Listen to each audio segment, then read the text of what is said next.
I've had a couple of hours to just digest that loss, and thought I'd do the review now.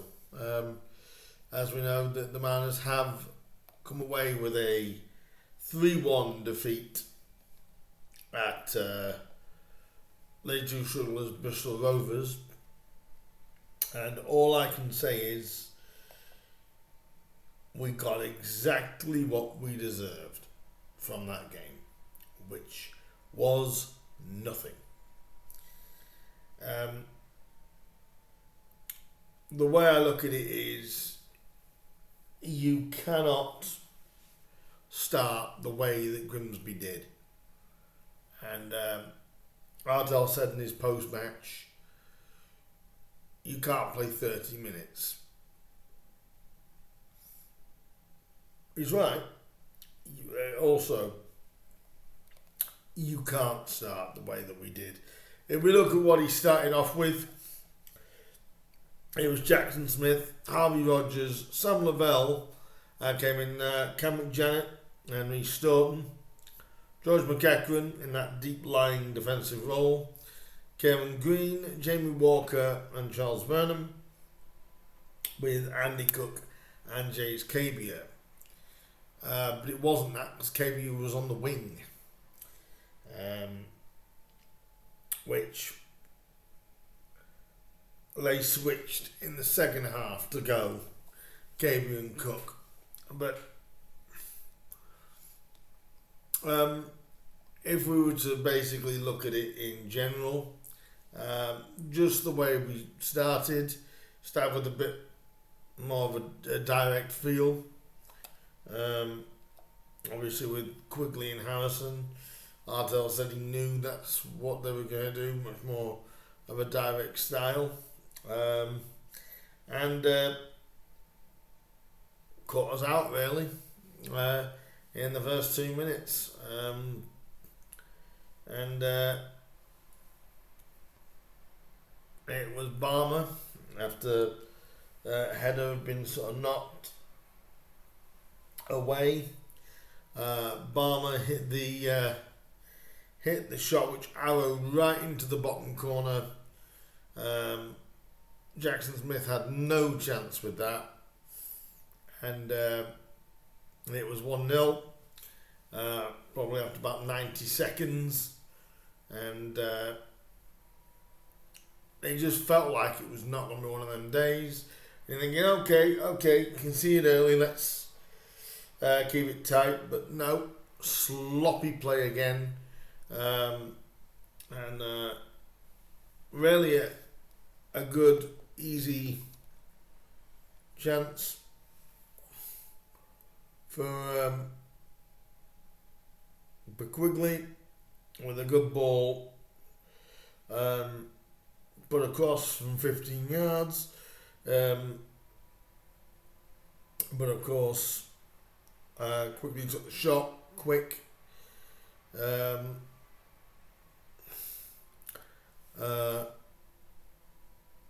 Akamovich, probably Bristol Rovers' best player, just laid it off for Joe Quigley for 2-0, too easy, and it started to feel a bit more like damage limitation. You know, it was more, felt like it was going to be how many.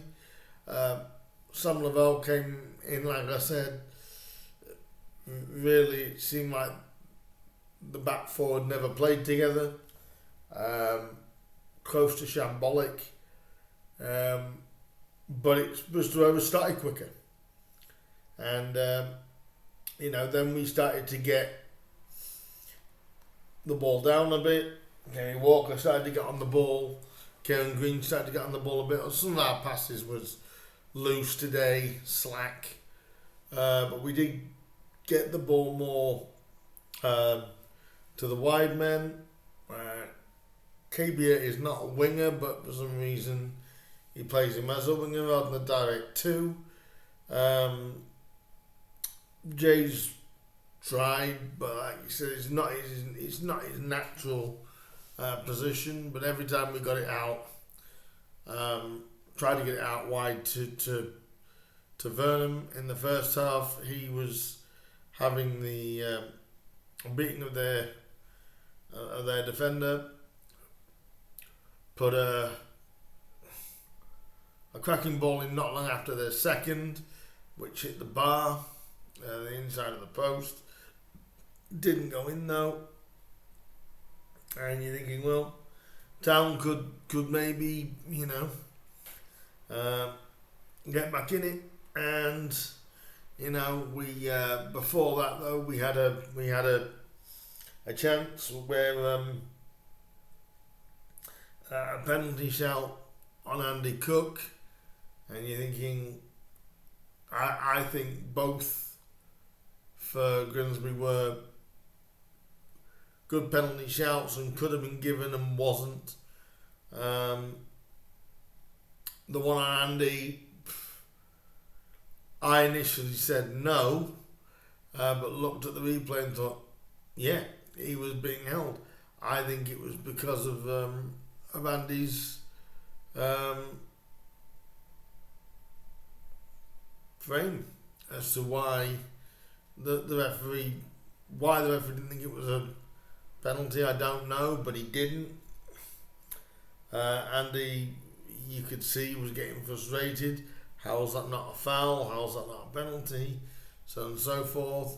Although we started to play through Bristol Rovers' lines in the first half, started to get to playing far better and got back in the game. Well deserved in the end. Vernon put a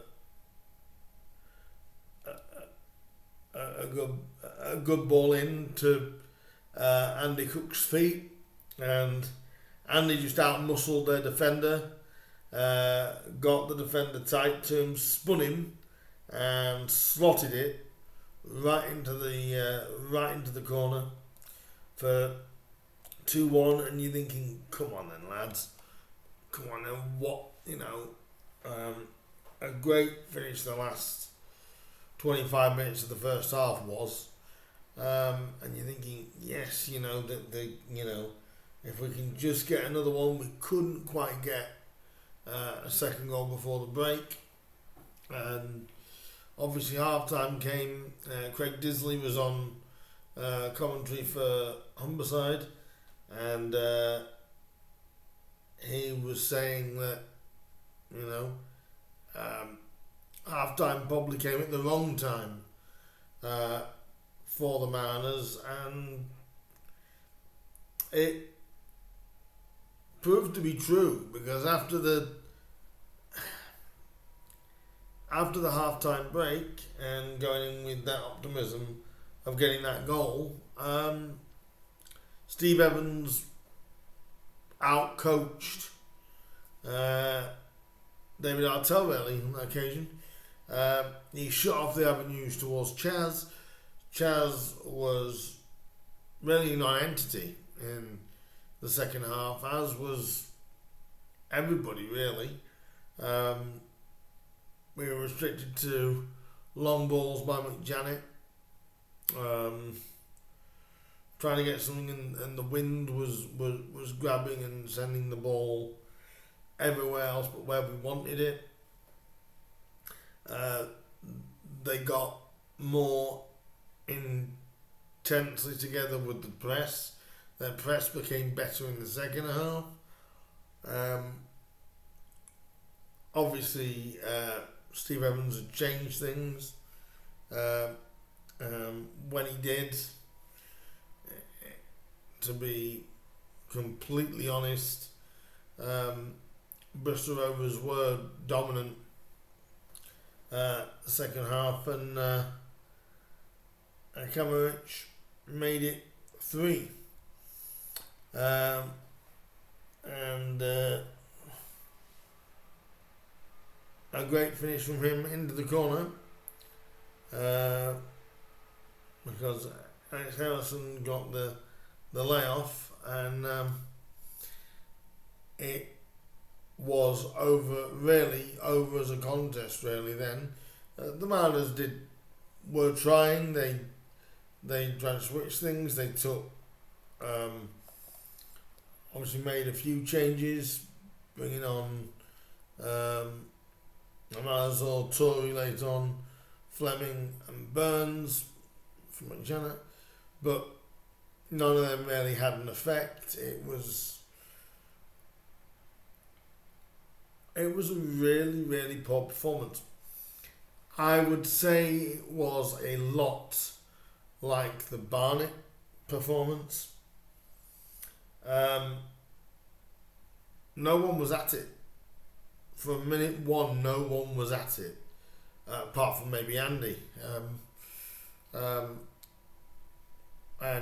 I know what Artel means by that half hour. So probably after about 15 minutes or so, in the first half. Apart from that, it was, you'd have to say, toothless. Passes were aimless.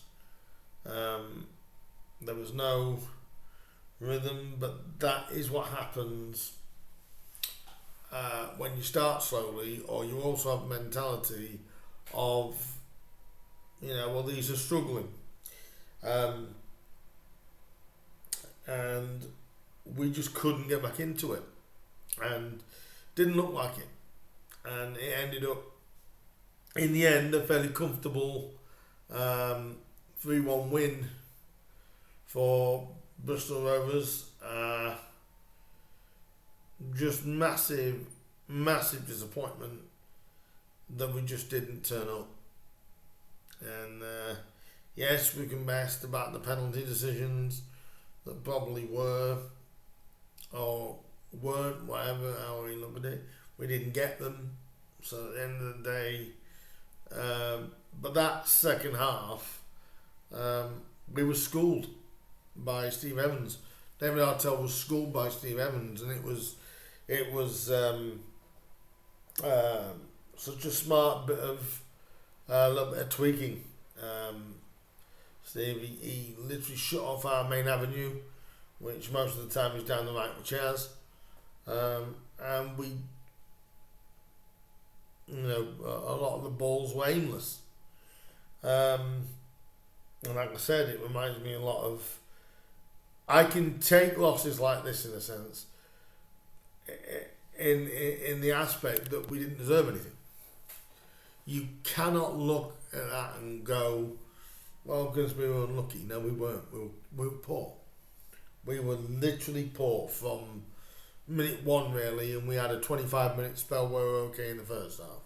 If we'd have scored a second goal after Cookie's goal, or just before, like I said, when Vernon hit the bar, then, gone in level. But then they went in 2-1 behind, and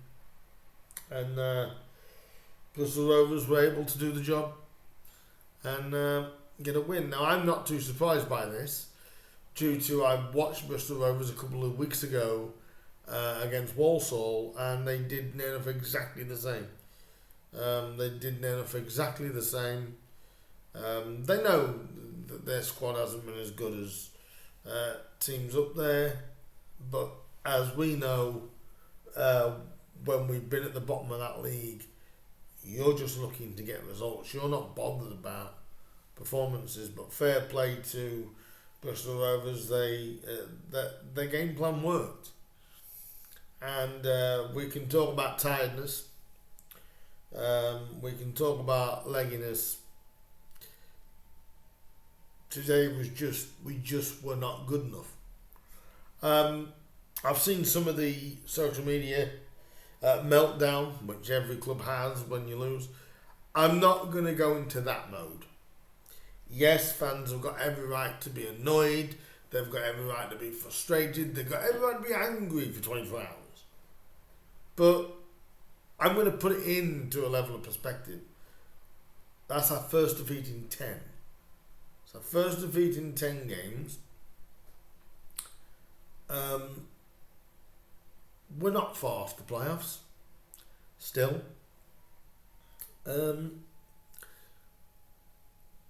and it's about regrouping.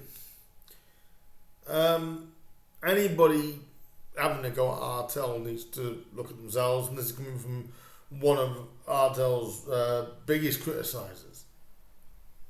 You're angry, I get it, and you know what? Deserve it. I think when Artell said he could understand why the fans were booing.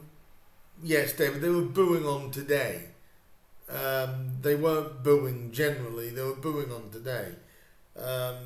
But, let's not, let's not, everyone's acting like the season's over all of a sudden. These results happen. We've done them. When we've been at the bottom of a league, we've done them.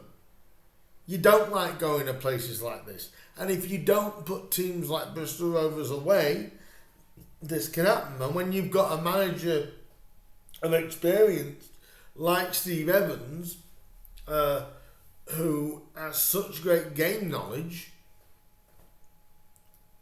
he outplayed us. He outsmarted our management team and players, and and I'm annoyed, but I'm not gonna go and lambaste them all. They were poor. Nobody really, apart from Cookie, nobody really leaves that pitch with praise. But I'm also not gonna go and absolutely go in on any of them. They were all poor. They were all poor. The passing was off. The tempo wasn't there. Nothing was right. So all players deserve. We were just bad. And to be fair to Bristol Rovers, they were good. But I think anyone sort of having a knock at any individual player, stop it. You know what I mean? So I've got people saying that Greeny, hadn't offered much lately. Shut up. At the end of the day, it's one of these games where we haven't played well, and fans have got to. Some fans at times have got to stop this.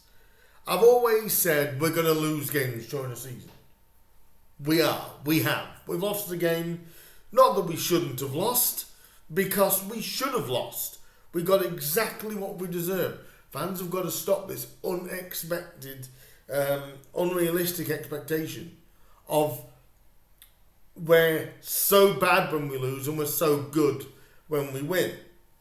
Today was one of only 2 times this season Town have been really bad. But I remember saying in the preview for this,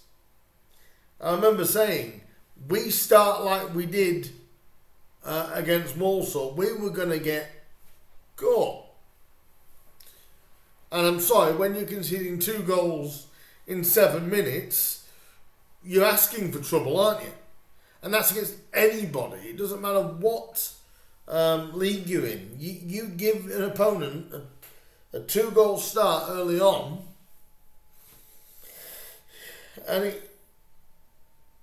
but I think some of the fans on social media, I think you should have given yourself, like I have, an hour, couple of hours.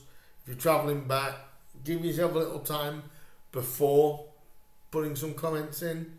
I think, like I said, that's been our poorest performance since Barnet. Where you can't say we deserved anything, because we didn't. That doesn't knock us out of the playoff run. I've seen some fans act like, well, we've just got to accept we're not going to make the playoffs again. We're 3-4 points off it. If you're going to give up that easily, then the team are done. You may as well not play the remaining 14. I get this anger, I get this frustration, and right to be. And you've got every right to say, nobody in that team today played well. Nobody did. They were all poor. From Jackson Smith onwards, Andy Cook is probably the only one that really takes anything from it. Everyone else was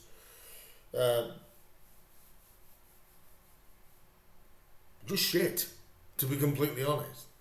But I'm then also glad that I've had a couple of hours. I tried to do it earlier, and I just couldn't have articulated myself right. I think again we've got to get back on the horse. We've got to get back on the horse, and we've gone on been unbeaten in 10 games. There's no reason why we can't do a certain run like that again. But this goes into but it's the one game out of the ones that you would expect Town to get something when they get nothing. But in every other game, we deserve something. In this game, blanket-like, we didn't. And I'm not even going to go into stats with this because it's not about stats. It's about a team outworked us. And it's one of those that, yes, have a rant, be annoyed for the next 24 hours. But like the lads have got to come in Monday and train again for the trip to Notts County next weekend. We've got to do the same as fans. Go again. I'm going to be at Notts County next weekend. Yes, it's my first away game of the season. Through circumstances as to why it is.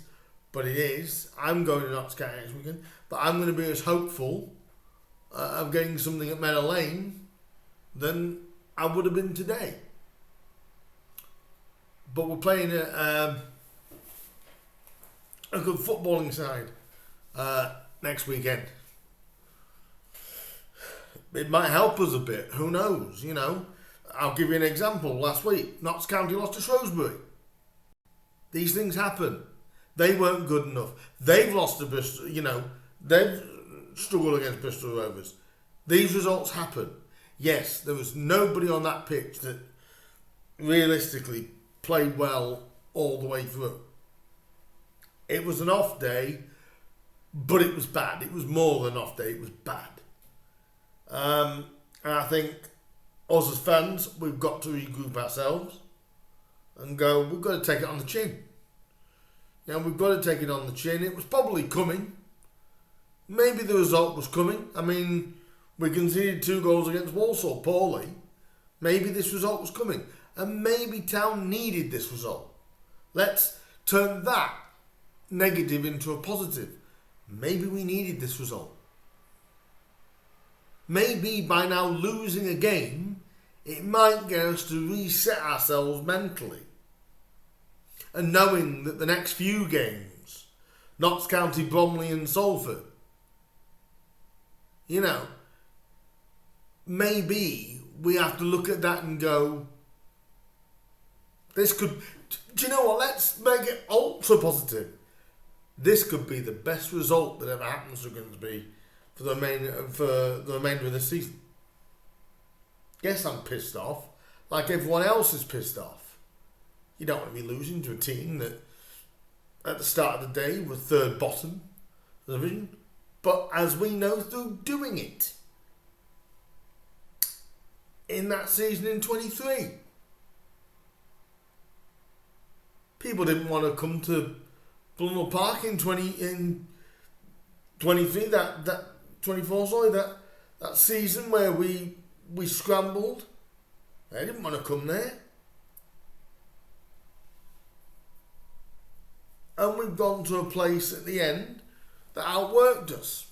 So I'm going to be able to get over this. Not easily, that's putting it down, but I'm thinking I'm going to be able to get over this fairly quickly because we didn't deserve anything. No one on that pitch deserved a bloody thing. The fans have every right, to a degree, to vent their point. Don't pick out a single player, because it wasn't one single player. It wasn't Kieran Green. It wasn't Jamie Walker. It wasn't Sam Lavelle. It wasn't all that. It was all of them. The saying is, isn't it?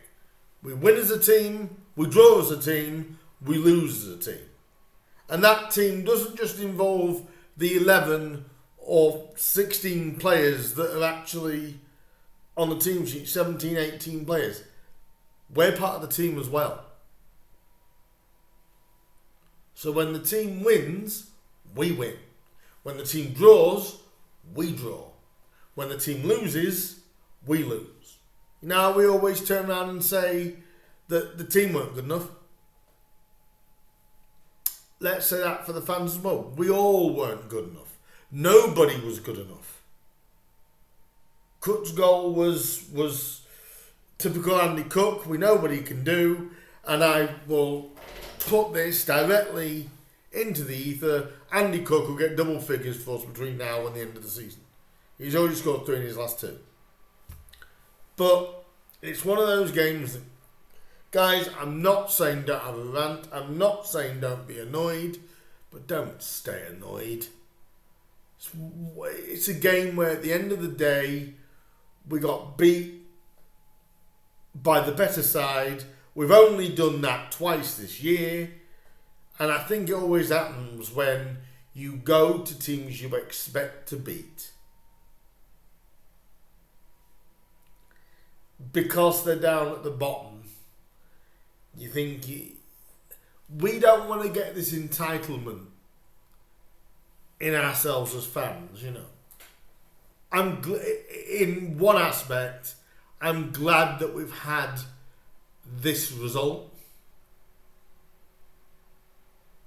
because it takes us off of cloud 9. You know, that we've still got some work to do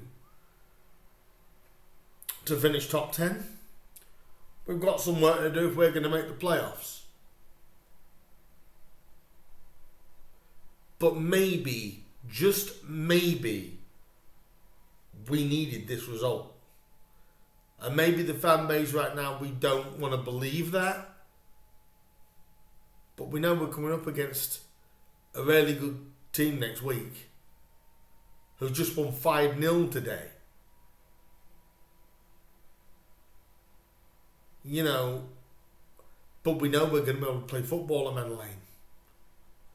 We know they're going to want to play football. We know that.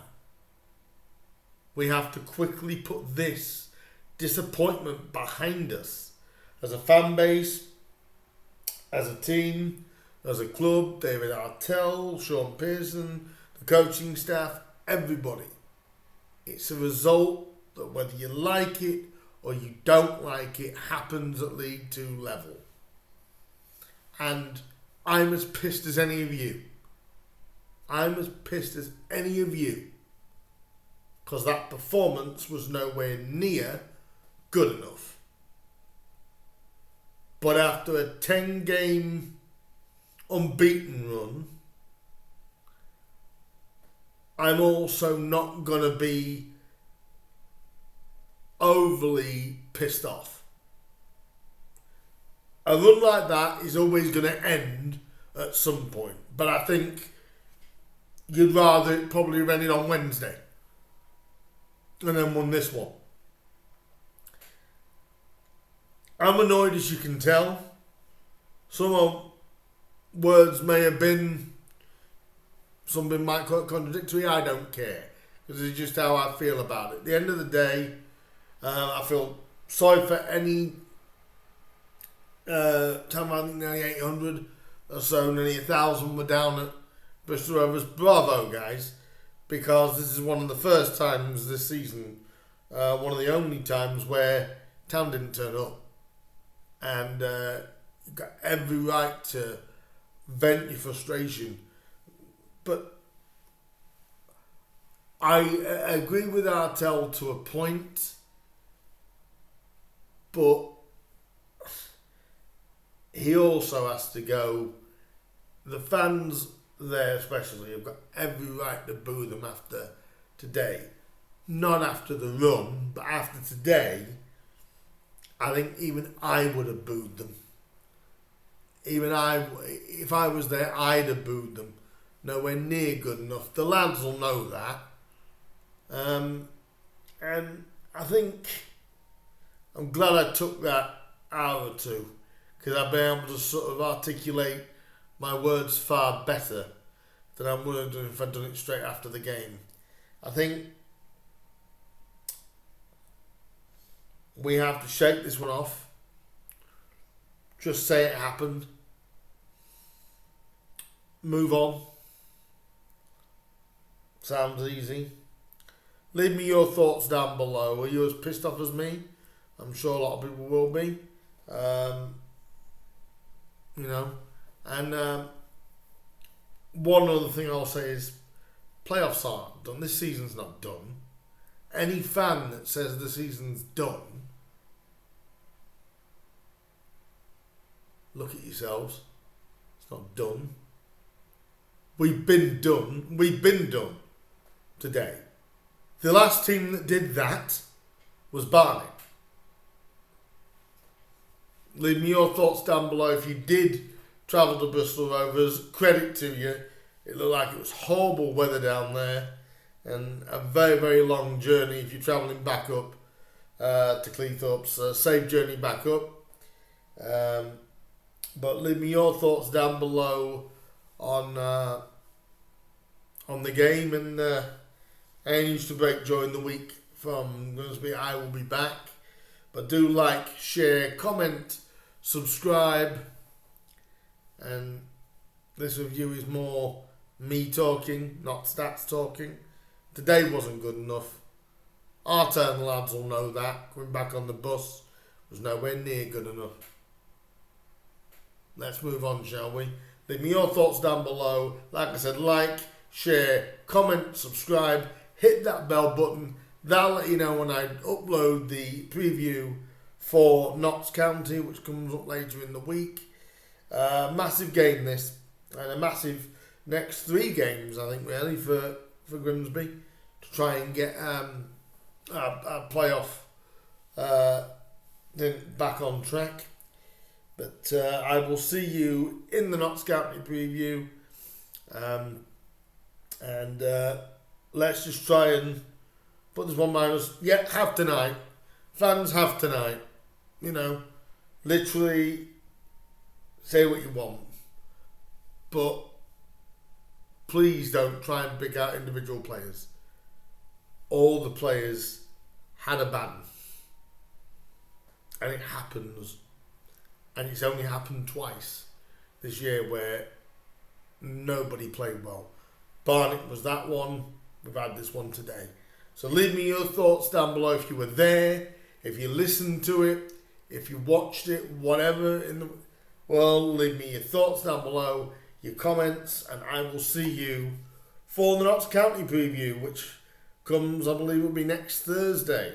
Obviously, any news from the club before then. I'm back with a video before then. But until then, guys, up the Mariners, and I'll see you soon. Wow. Don't want another performance like that. I'll see you guys soon. Ta-da.